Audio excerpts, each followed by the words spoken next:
صحابہ کرام کی ایک وہ زندگی ہے جب وہ کفر اور شرک کے ماحول میں تھے، یعنی اسلام کی روشنی میں نہیں آئے تھے۔ تو ماحول کیا تھا؟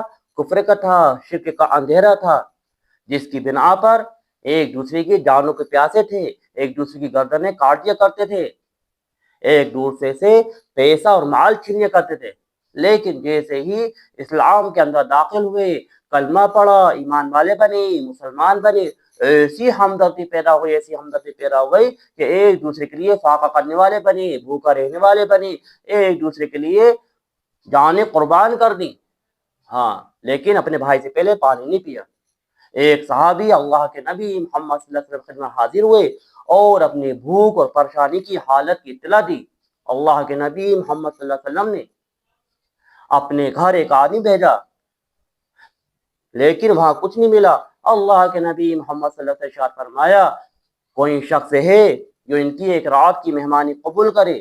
ایک انصاری صحابی کھڑے ہوئے اور انہوں نے عرض کیا، یا رسول اللہ، میں ان کی مہمان نوازی کروں گا، یعنی میں اپنا ان کو مہمان بناؤں گا۔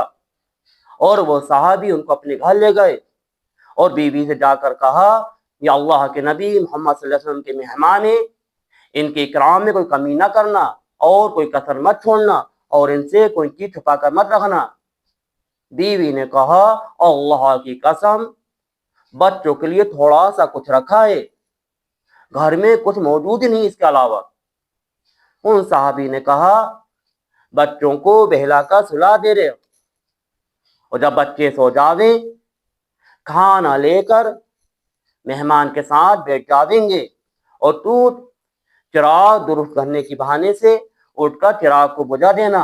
چنانچہ بیوی نے ایسے ہی کرا، اور ان دونوں بیوی نے اور بچوں نے رات فاقے سے گزاری، جس پر اللہ پاک نے قرآن کی یہ آیت نازل فرمائی، یُؤْثِرُونَ عَلَىٰ أَنفُسِهِمْ،